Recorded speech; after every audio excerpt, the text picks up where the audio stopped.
السلام عليكم ورحمة الله وبركاته. الحمد لله نحمده ونستعينه ونستغفره ونعوذ بالله من شرور أنفسنا ومن سيئات أعمالنا من يهده الله فلا مضل له ومن يضلله فلا هادي له وأشهد أن لا إله إلا الله وحده لا شريك له وأشهد أن محمدا عبده ورسوله أرسله بالحق بشيرا ونذيرا وداعيا إلى الله بإذنه وسراجا منيرا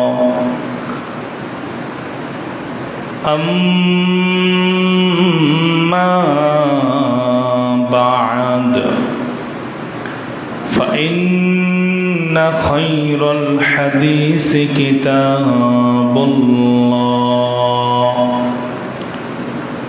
وخير الهدي هدي محمد صلى الله عليه وسلم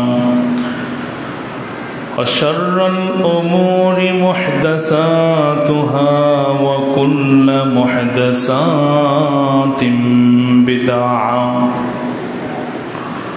وكل بدعة ضلالة وكل ضلالة في النار. أعوذ بالله من الشيطان الرجيم. بسم الله الرحمن الرحيم. إن الله وملائكته يصلون على النبي يا أيها الذين آمنوا صلوا عليه وسلموا تسليما. اللهم صل على محمد وعلى آل محمد كما صليت على إبراهيم وعلى آل إبراهيم إنك حميد مجيد. اللهم بارك على محمد وعلى آل محمد كما باركت على إبراهيم وعلى آل إبراهيم إنك حميد مجيد. সমস্ত প্রশংসা একমাত্র সে মহান রব্বুল আলামিনের, যিনি আমাদেরকে এখনো জীবিত রেখেছেন, সুস্থ রেখেছেন, তার ঘরে আসার, খুতবা শ্রবণ করার, যে রব্বুল আলামিন আমাদেরকে আসার তৌফিক দান করলেন, সে মহান রব্বুল আলামিনের জন্য শুকরিয়া আদায় করে বলছি আলহামদুলিল্লাহ। দরুদ এবং সালাম বর্ষিত হোক আমাদের সর্বশেষ নবীর প্রতি, সৈয়দুল মুরসালিন খাতামান নাবিয়্যিন নবী মুহাম্মদুর রাসূলুল্লাহ সাল্লাল্লাহু আলাইহি ওয়াসাল্লামের প্রতি। শান্তি বর্ষিত হোক যারা আপনারা এখানে বসে খুতবা শ্রবণ করছেন, আল্লাহর পক্ষ থেকে রহমত বর্ষণ হোক, আল্লাহুম্মা আমিন। আপনাদের সামনে কোরআন সুন্নাহ থেকে তথ্যবহুল আলোচনা। আজকে খুতবার আলোচ্য বিষয় ইলাহি গজব কেন আসে, আল্লাহর পক্ষ থেকে গজব কেন আসে, এই বিষয়ে আপনাদের সামনে আলোচনা করার চেষ্টা করব। আমা তৌফিকি ইল্লা বিল্লাহ আলাইহি তাওয়াক্কালতু ওয়া ইলাইহি উনীব। আপনারা ভাবতে পারেন যে আজকে আপনি গজব সম্পর্কে আলোচনা কেন করবেন। তো গজব সম্পর্কে আলোচনা করার উদ্দেশ্য হচ্ছে, গত পরশু দিনে ভেনেজুয়েলা নামক একটা দেশ, সেই ভেনেজুয়েলা দেশের মধ্যেই আল্লাহ রাব্বুল আলামিন 39 সেকেন্ড 7.5 ভূমিধস দিয়েছেন। সেই ভূমিকম্পনের মাধ্যমে প্রায় 1 লক্ষ মানুষ সেখানে নিহত হয়েছেন। বিভিন্ন রাস্তাঘাট, বিল্ডিং, অট্টালিকা, অফিস মানুষের, এগুলা সেই ভূমিধসের মাধ্যমে ধূলিসাৎ হয়ে গেছে, জমিনের ভিতরে ঢুকে গেছে। সেই ভেনেজুয়েলা দেশের মানুষদের করুণ অবস্থা,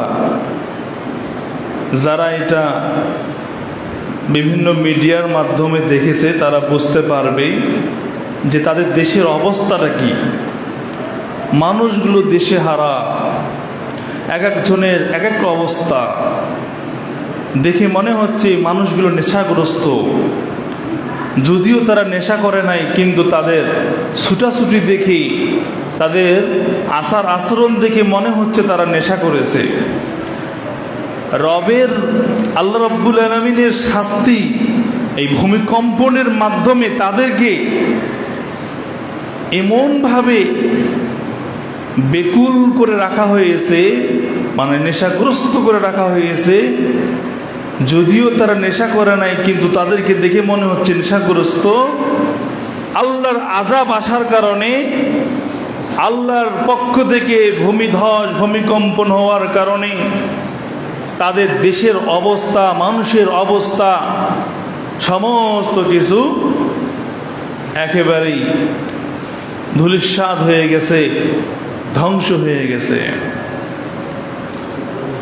যদিও সেই দেশের মধ্যে, ভেনেজুয়েলা সেই দেশের মধ্যে সৌদি আরবের চাইতে সেই দেশে তেলের যে সম্পদ, তেলের যে খনিজ, এটা সবচাইতে বেশি।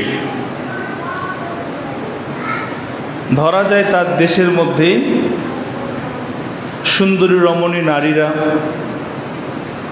মডেলিং দিক থেকে তারা বিশ্ব সুন্দরী হয়। আরও বিভিন্ন ধরনের তাদের দেশের মধ্যে কুকর্ম, অশ্লীল ফায়াসাপনা কাজ সেই দেশের মধ্যে বিদ্যমান। আপনি যদি বাংলাদেশ থেকে তাদের দেশে যান, ভেনেজুয়েলা, সেই দেশে যদি আপনি অবস্থান করেন, এয়ারপোর্টেই আপনাকে হাইজ্যাক করা হবে, আপনাকে কিডন্যাপ করা হবে, আপনাকে নিহত করা হবে, আপনার মাল সম্পদ আত্মসাৎ করা হবে। মানে সেই দেশের মধ্যে আপনি যদি ঢোকেন, এখান থেকে বের হওয়ার সুযোগ নাই। মানে এত ডেঞ্জারাস একটা দেশ। পাশে তারা আনন্দ বিনোদন, গান বাজনা, নর্তকী নিয়ে তারা লিপ্ত ছিল।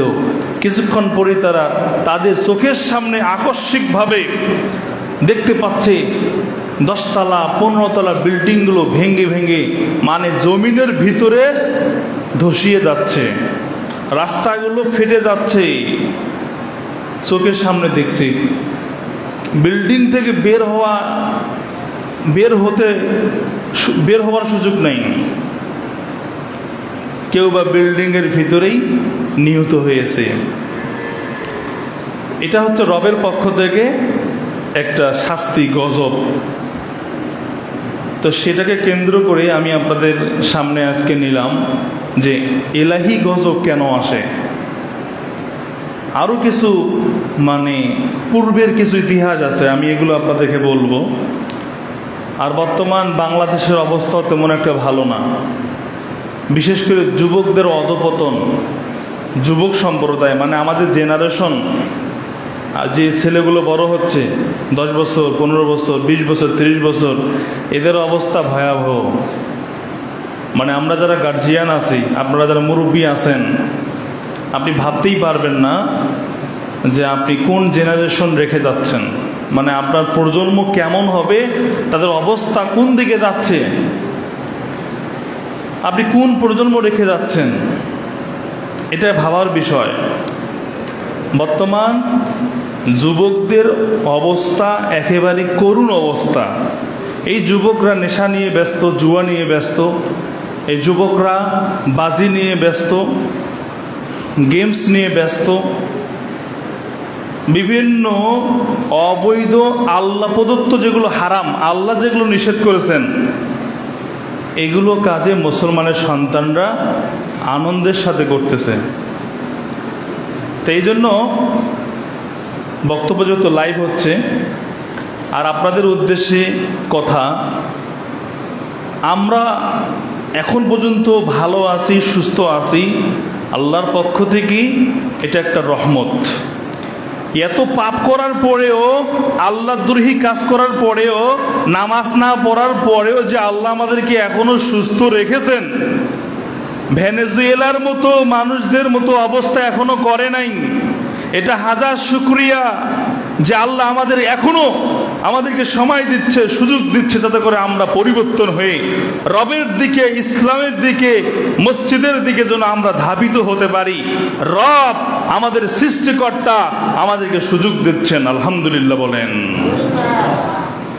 আপনি এখনো বেঁচে আছেন, এত পাপ করার পরেও, এত দুর্নীতি করার পরেও, এত অবৈধ কাজ করার পরেও, হারাম খাওয়ার পরেও যে আল্লাহ আপনাকে আমাকে বেঁচে রেখেছেন, এটা আল্লাহর পক্ষ থেকে দয়া ছাড়া আর অন্য কিছু না। আপনি একটু ভেবে দেখেন যে আমরা প্রতিদিন কত মিথ্যা কথা বলি, কত আমাদের দ্বারাই হারাম কাজ হচ্ছে। আল্লাহ যেগুলো নিষেধ করেছেন সেই কাজগুলো কতগুলো হচ্ছে একটু চিন্তা করে দেখেন। তারপরেও আল্লাহ আমাদের এখনো ক্ষতিগ্রস্ত করেন নাই, পাকড়াও করেন নাই, এখনো আমাদেরকে জীবিত রেখেছেন, ভালো রেখেছেন, এখনো আমরা আমাদের পরিবারের সাথে আছি। এটা রবের পক্ষ থেকে রহমত, করুণা, আলহামদুলিল্লাহ। তাহলে যারা আপনারা এই দেশটার, এই ভেনেজুয়েলার দেশটার মধ্যে গত পরশু দিনের ভূমিধস যারা সচক্ষে দেখেছেন, তাদের ভূমিধসের মাধ্যমে তাদের অফিস, আদালত, কল কারখানা এবং কি বিল্ডিং এবং রাস্তাঘাট সহকারে জমিনের ভিতরে এগুলো ডুবে গেছে, তাদেরকে ধ্বংস করে দিয়েছে। যদিও সেই দেশের মধ্যে প্রায় 3 কোটি লোক বসবাস করে, সেই দেশটা খ্রিস্টান এবং ইহুদি আরও মুসলমানও কিছু বসবাস করে, সেখানে 3 কোটি মানুষের মধ্যে 1 লক্ষ মানুষ সেখানে নিহত হয়ে গেছে। তাহলে অবস্থা সেই দেশটার মধ্যে করুন।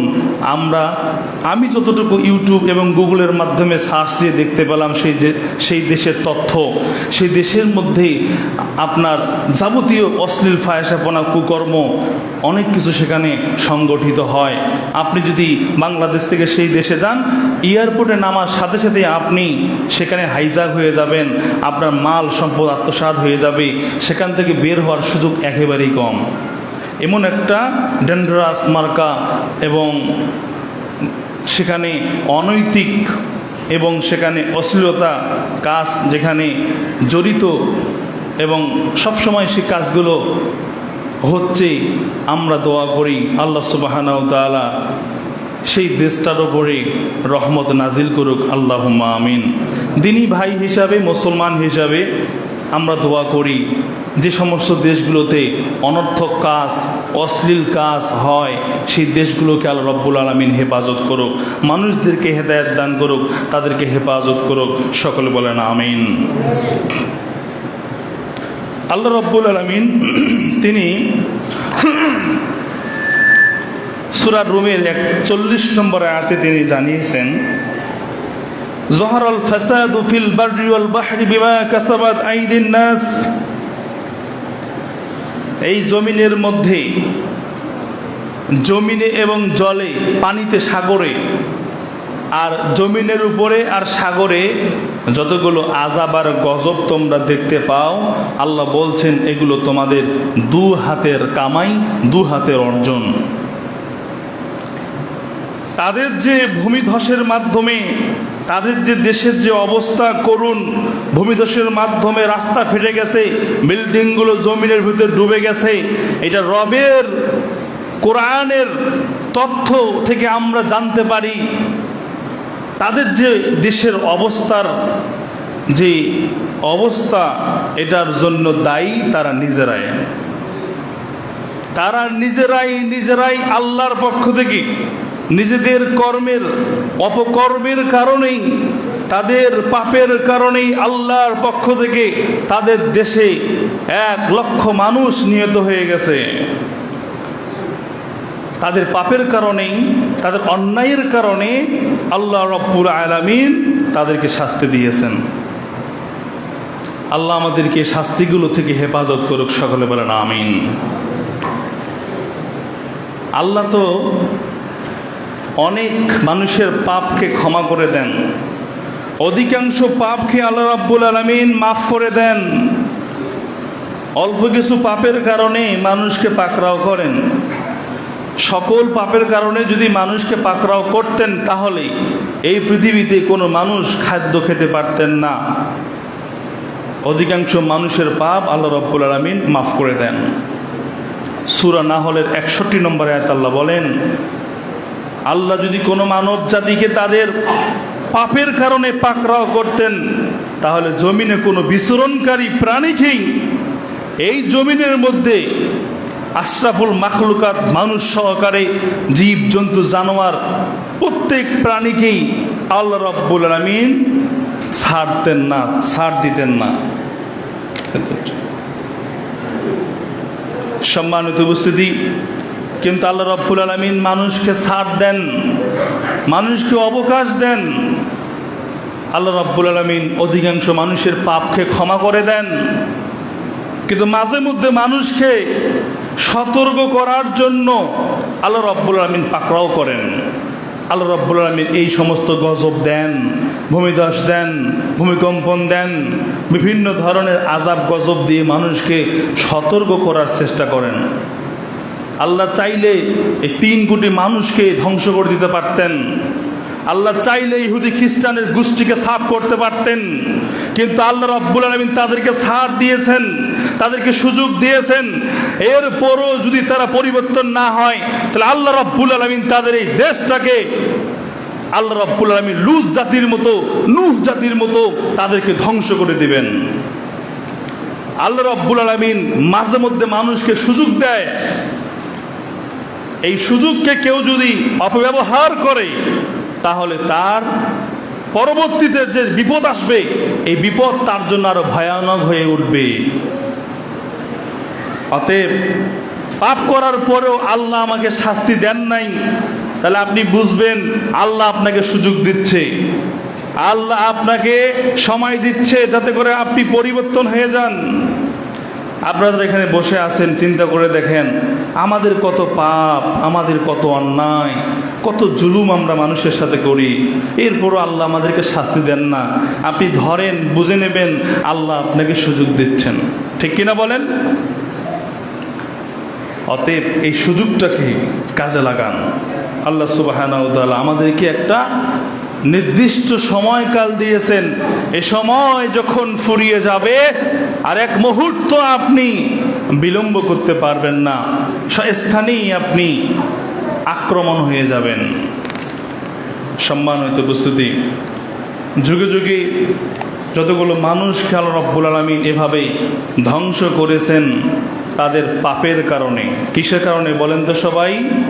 তাদের পাপের কারণে, অন্যায়ের কারণে যুগে যুগে মানুষকে এভাবে শাস্তি দিয়েছেন, আযাব দিয়েছেন, গজব দিয়েছেন। তাহলে সেই ভেনেজুয়েলার দেশের যে ভূমিধস পরশুদিনের, সেটার পরিপ্রেক্ষিতে আমি আপনাদের সামনে আলোচনার বিষয়, এলাহি গজব কেন আসে। পবিত্র কোরআন, আল্লাহ রাব্বুল আলামিন সে কোরআনের মধ্যে কয়েকটি জাতির ইতিহাসের কথা তিনি তুলে ধরেছেন, যাতে করে মানুষ এই শিক্ষাগুলো থেকে, এই ইতিহাসগুলো থেকে যাতে করে মানুষ শিক্ষা অর্জন করতে পারে, শিক্ষা নিতে পারে।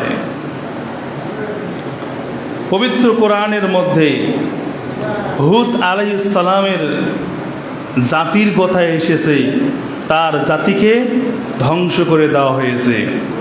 পবিত্র কোরআনের মধ্যে নূহ আলাইহিস সালামের জাতিকে ধ্বংস করে দেওয়া হয়েছে। পবিত্র কোরআনের মধ্যে এসেছে লূত আলাইহিস সালামের জাতিকে ধ্বংস করে দেওয়া হয়েছে তাদের পাপের কারণে। পবিত্র কোরআনের মধ্যে সালেহ আলাইহিস সালামের ইতিহাস থেকে জানা যায় তাদের মিথ্যা কথার মাধ্যমে, তাদের পাপের কারণে, অন্যায়ের কারণে আল্লাহর পক্ষ থেকে গজব এসে তাদেরকে ধ্বংস করে দেওয়া হয়েছে।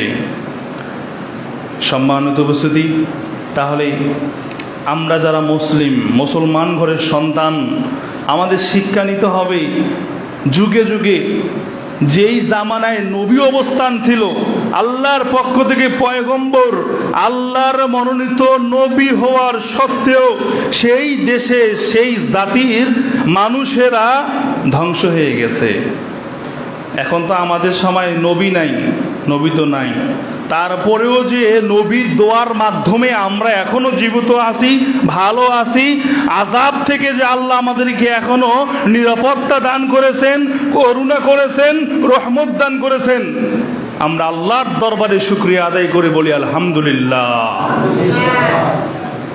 সম্মানিত উপস্থিতি, তাহলে আমি আপনাদের সামনে বলতে চাই, নবী লূত আলাইহিস সালাম একজন পয়গম্বর নবী, তার জাতিকে আল্লাহ রাব্বুল আলামিন একবারেই উল্টে দিয়েছে।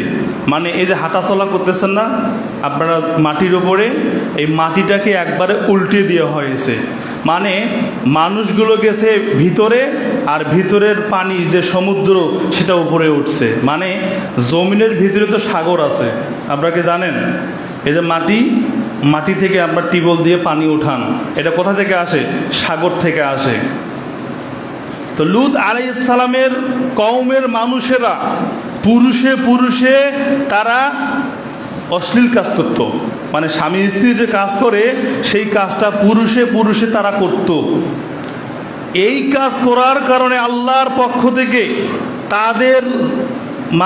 তাদেরকে আল্লাহ রাব্বুল আলামিন একবারে উল্টে দিয়ে নিচের যে সমুদ্র উপরে, আর উপরে মানুষ ভিতরে, যেটা এখনও জর্ডানের মধ্যে মৃত নদী হিসাবে, সাগর হিসাবে এখনও বিদ্যমান। মানুষেরা সেখানে যায়, সেখানে সফর করে দেখার জন্য, মানে দর্শনীয় জায়গা হিসাবে সেটাকে মানুষ উপভোগ করে। জর্ডানের মধ্যে এখনও সে জায়গাটা বিদ্যমান। সেই সাগরের মধ্যে কোনো মাছ থাকে না, কোনো মাছ চাষ হয় না, মানুষ গোসল করে না। মানুষ যদি গোসল করতে যায় সেই সাগরে মানুষগুলো ভিতরে ডুবে না, ওপরেই মানে ভাসমান অবস্থায় থাকে। তাহলে আল্লাহ রাব্বুল আলামিন যখন কোনো জাতিকে ধ্বংস করেন এইভাবে নিঃশেষ করেন, এইভাবে ধ্বংস করে দেয়। আপনারা আরও অনেক নবীর কথা আপনারা শুনবেন, যেমন লূত আলাইহিস সালামের কথা শুনলেন, এবার নূহ আলাইহিস সালামের কথাও আপনারা অনেকেই জানেন।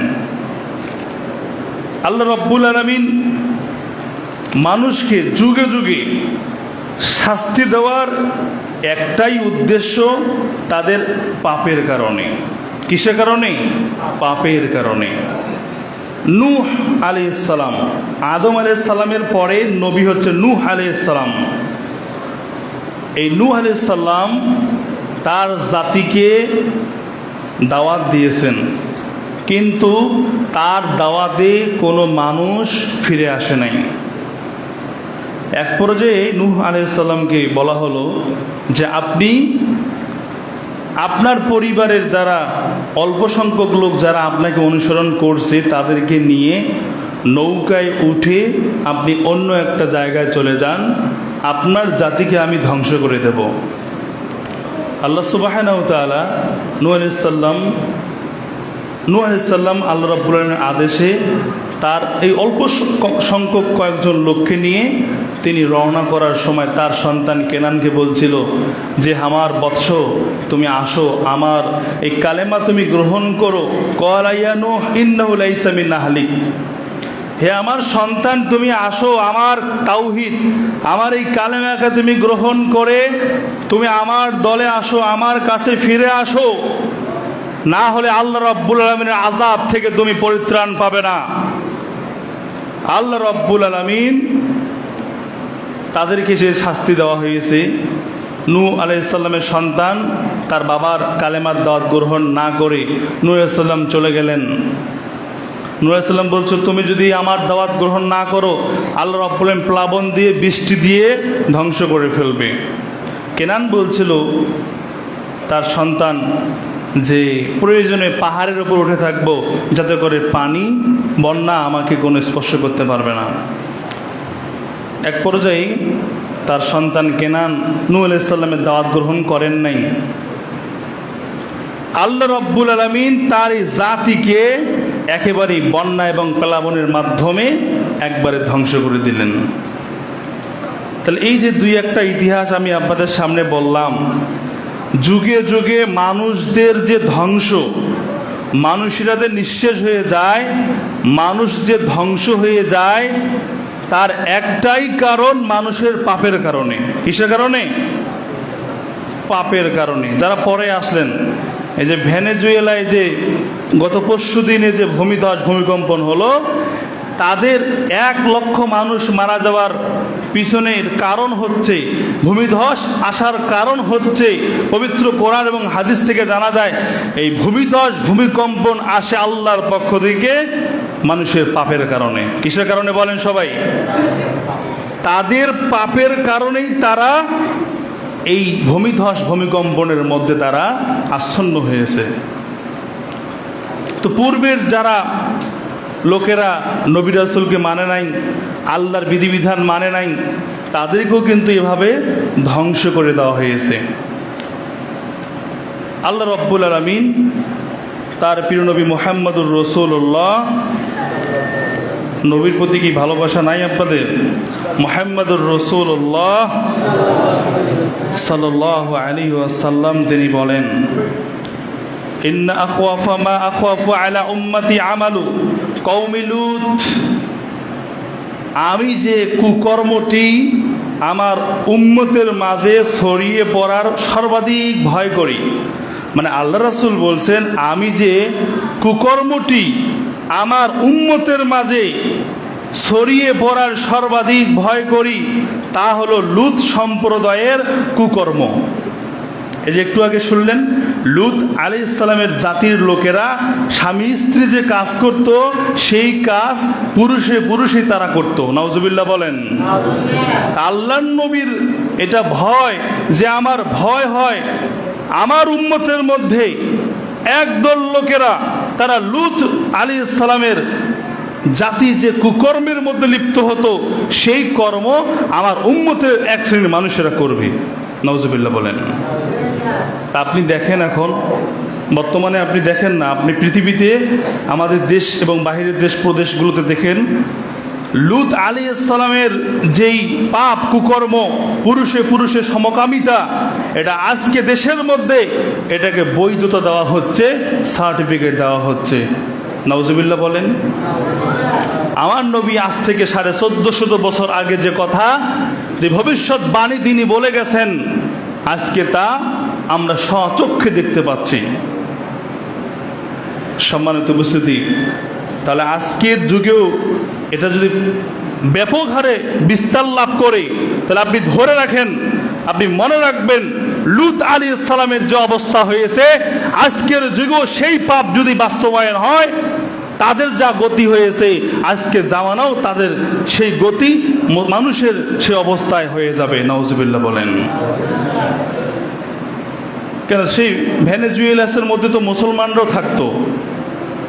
সেই দেশটার মধ্যে যেমন খ্রিস্টান আছে, ইহুদি আছে, বৌদ্ধ আছে, সেখানে তো মুসলমানও আছে। তারপরেও কেন 1 লক্ষ মানুষ এই ভূমিধসের মাধ্যমে মারা গেল? তাহলে আপনি বোঝেন, যেই দেশের মধ্যে কুকর্ম থাকবে, অশ্লীল ফাহিশাপনা থাকবে, সেই দেশের মধ্যে মুসলমান থাকলেও সেই দেশের মধ্যে আল্লাহ প্রদত্ত, আল্লাহ রাব্বুল আলামিন গজব দিয়ে তাদেরকে সতর্ক করাবেন, পরিবর্তন হও। আল্লাহ চাইলে 3 কোটি মানুষকে ধ্বংস করে দিতেন। আল্লাহ চাইলেই ইহুদি খ্রিস্টানের মাধ্যমে আজকে সারা পৃথিবীতে মুসলমানরা আজকে বিপদের মধ্যে, আল্লাহ চাইলেই তাদেরকে ধ্বংস করতে পারতেন, কিন্তু আল্লাহ রাব্বুল আলামিন তাদেরকে সুযোগ দিয়েছেন সতর্ক করার জন্য। তারা যদি এই সুযোগকে কাজে না লাগায়, তারা যদি পরিবর্তন না হয়, তাহলে এর চাইতে পরবর্তীতে যেই বিপদ আল্লাহর পক্ষ থেকে গজব আসবে, সেটা এর চাইতে অনেক ভয়াবহ হবে। সম্মানিত উপস্থিতি, আমার বাংলাদেশেও এই সমকামিতার লাইসেন্স দেওয়া হচ্ছে। তাহলে আপনি ধরে রাখেন, আমরা যারা মুসলিম এই বাংলাদেশের মধ্যে 90-95% মুসলমান বসবাস করি, তাহলে আমাদের অবস্থাও কিন্তু সেই অবস্থায় হবে। কেন, পাপ যখন আসবে, আল্লাহর পক্ষ থেকে যখন গজব আসবে, সেই গজব দেখবে না আপনি মুসলমান না হিন্দু না খ্রিস্টান। গজব যখন আসবে, গোটা পৃথিবীকে, গোটা দেশকে আল্লাহ রাব্বুল আলামিন গজবের মাধ্যমে ধ্বংস করে দিয়ে দেবেন। অতএব এখনো আপনাকে আল্লাহ রাব্বুল আলামিন সুযোগ দিচ্ছেন, এত পাপ করার পরেও, এত অশ্লীল কাজ করার পরেও, আল্লাহ দ্রোহী কাজ করার পরেও আল্লাহ আপনাকে এখনো পাকড়াও করেন নাই, এটা আপনি ধরে রাখেন, মনে করবেন আল্লাহ আপনাকে সুযোগ দিচ্ছে পরিবর্তনের। আপনি যদি পরিবর্তন না হন তাহলে আপনার অবস্থা তাদের চাইতে খারাপ হয়ে যাবে। যে মুসলমানের সন্তান থাকার কথা মসজিদের মধ্যে ভোরবেলা ফজরের নামাজ পড়বে, সেই মুসলমানের সন্তান মসজিদে না এসে ও বিভিন্ন জুয়ার আড্ডায় খেল তামাশা বিনোদনের মাধ্যমে তার ভোরটাকে, তার ফজরটাকে, রাতটাকে সে অতিবাহিত করতেছে। তুমি মনে করছো যে তুমি এই গজবের মধ্যে লিপ্ত হবে না? খুব শীঘ্রই আল্লাহর পক্ষ থেকে গজব আসবে।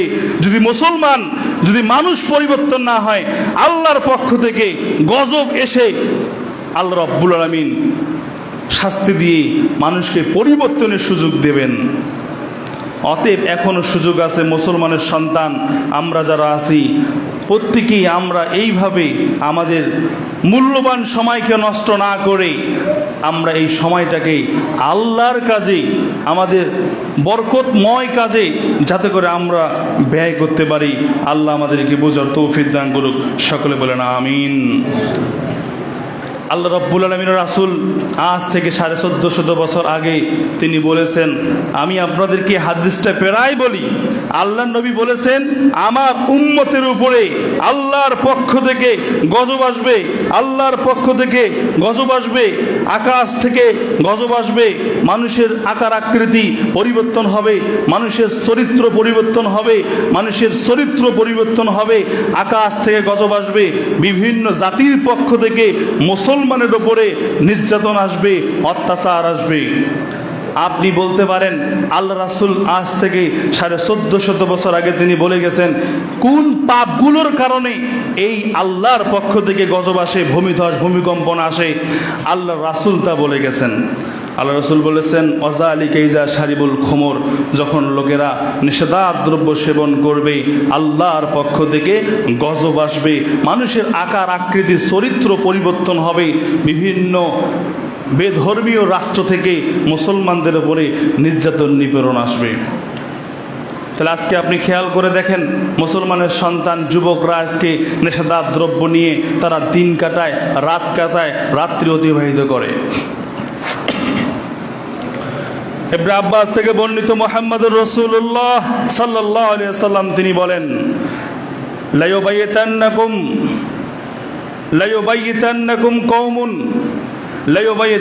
কওমুন মিন হাযিহিল উম্মতি আলা তুআমিন ওয়া শারাবিন ওয়া লাহওয়িন ফায়াসবাহু কদ মাসাখু কিরাদাতান ওয়া খানাজির।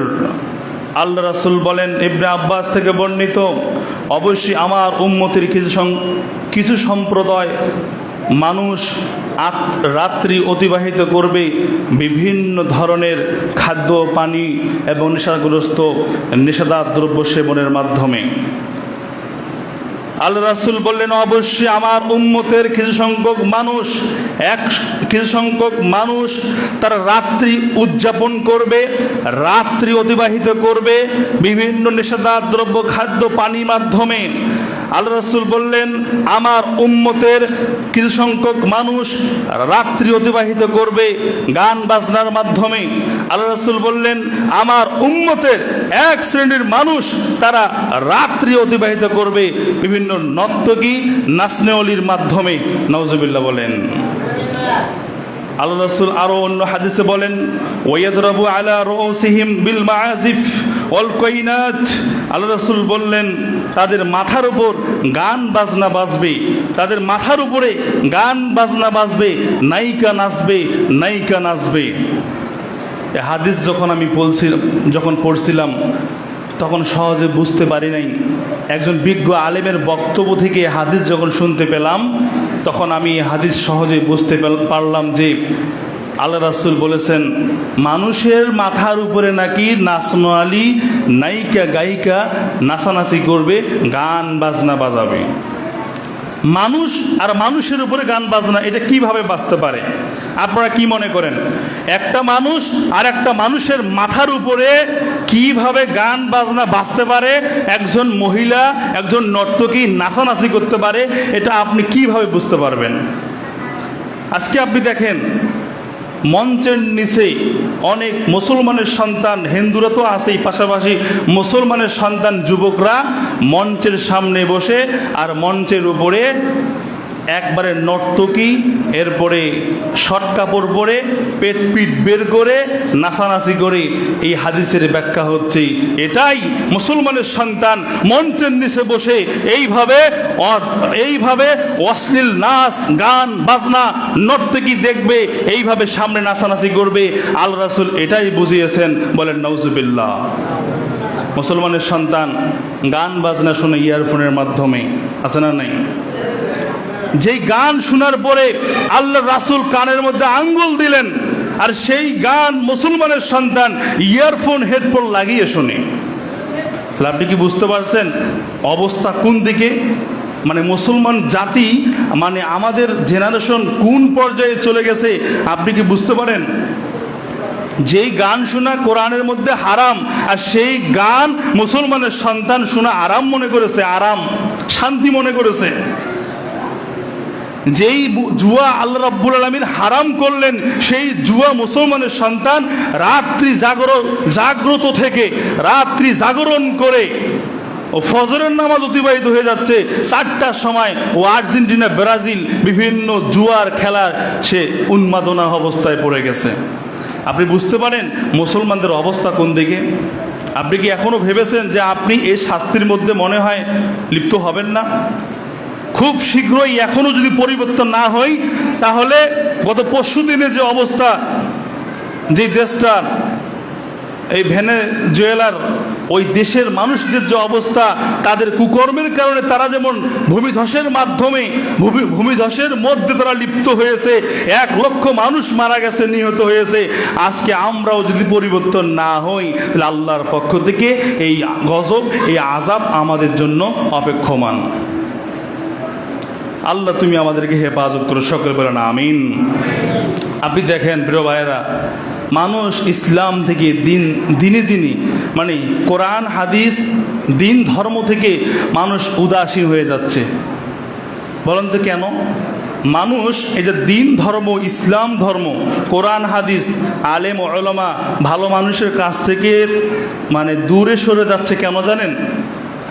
এর বিভিন্ন কারণ আছে। তার মধ্যে আমার ক্ষুদ্র ব্রেনে আমার যে চিন্তা ভাবনা, আজকে মানুষ এই দিন থেকে এবং আলেম উলামা থেকে সরে যাচ্ছে, তার একটাই কারণ মদ, জুয়া, গান বাজনা, এর অশ্লীলতার কারণে। গান বাজনার কারণে একজন, আপনি তো আমার সাথে থেকে কি গান শুনতে পাবেন? আপনারা কি রাগ করছেন নাকি? ঘুমাচ্ছেন আপনারা? আপনি কি আমার সামনে গান শুনতে পাবেন?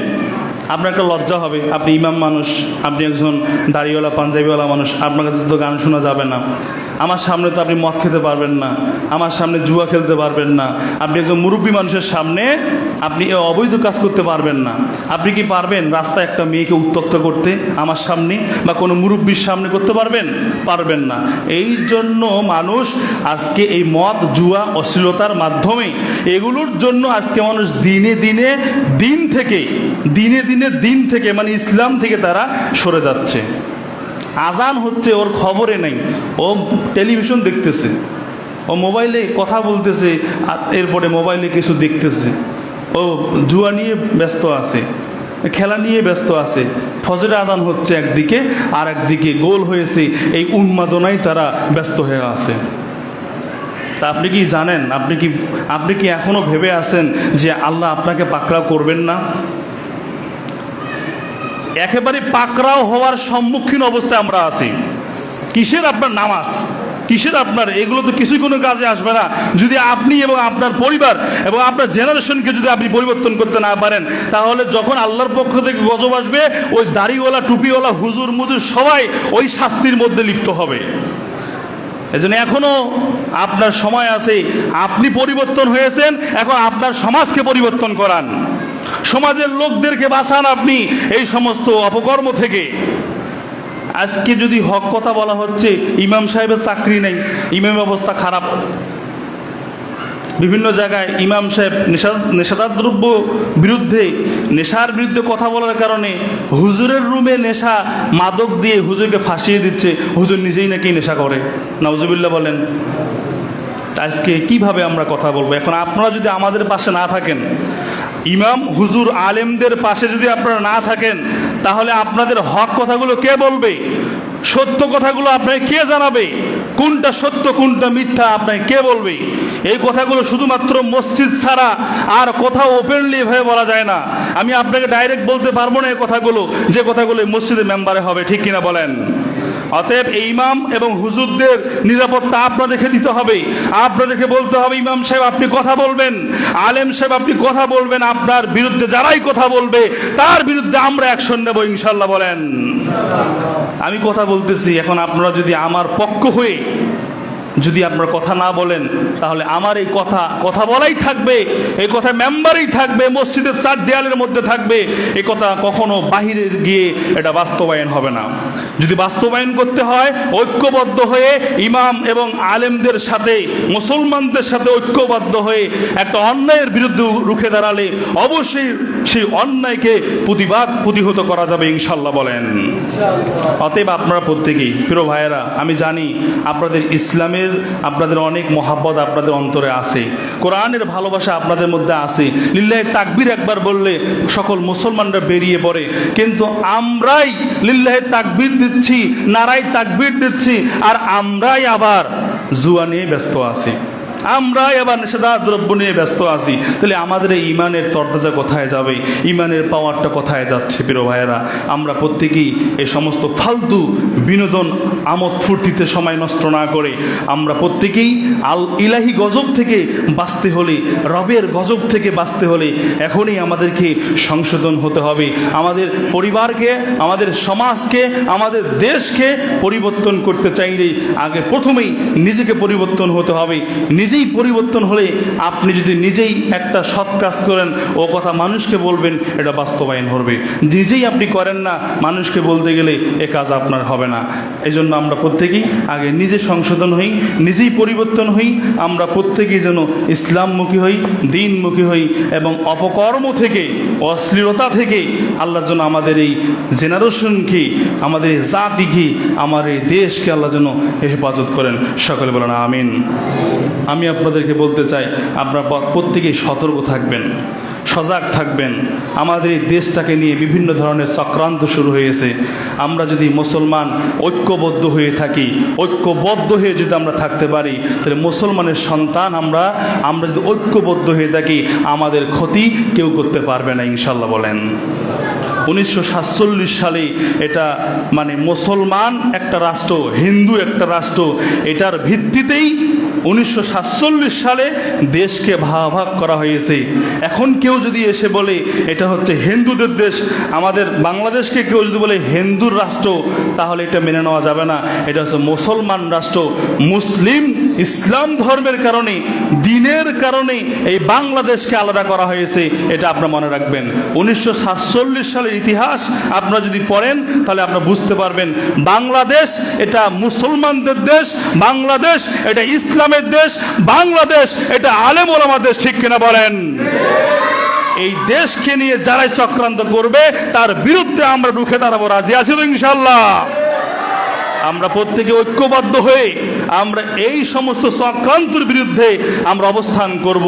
কেউ যেন আমাদের এই দেশের 1 ইঞ্চি মাটি যেন হরণ করতে না পারে ইনশাল্লাহ, বলেন।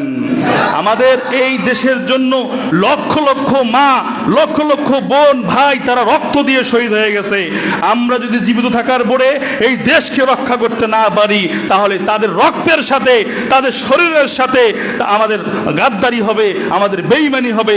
আমরা যতদিন দুনিয়ার বুকে বাংলাদেশে থাকবো, আমরা প্রত্যেকেই আমাদের দেশকে নিয়ে আমরা লড়াই করব ইনশাআল্লাহ। এবং মনে রাখবেন, এই বাংলাদেশ মুসলমানের দেশ, এই বাংলাদেশ মুসলমান রাষ্ট্র, কোরআনের রাষ্ট্র হওয়ার কারণেই এই দেশটাকে ভাগ করা হয়েছে, পূর্ব পাকিস্তান করা হয়েছে। সুবহানাল্লাহ বলেন। অতএব প্রত্যেকেই আপনারা এইগুলো ইতিহাস পড়বেন। ইতিহাস পড়লেই আপনারা অবশ্যই জানতে পারবেন, বুঝতে পারবেন বাংলাদেশের ইতিহাস সম্পর্কে। তাহলে কেউ যদি কথা বলে, আমরা তার বিরুদ্ধে যেভাবেই হোক, মুখের কথায়, লেখনের মাধ্যমে, শক্তির মাধ্যমে, অর্থের মাধ্যমে আমরা প্রতিবাদ করার চেষ্টা করবো ইনশাল্লাহ, বলেন। ওয়া আখিরু দাওয়ানা আনিল হামদুলিল্লাহি রাব্বিল আলামিন।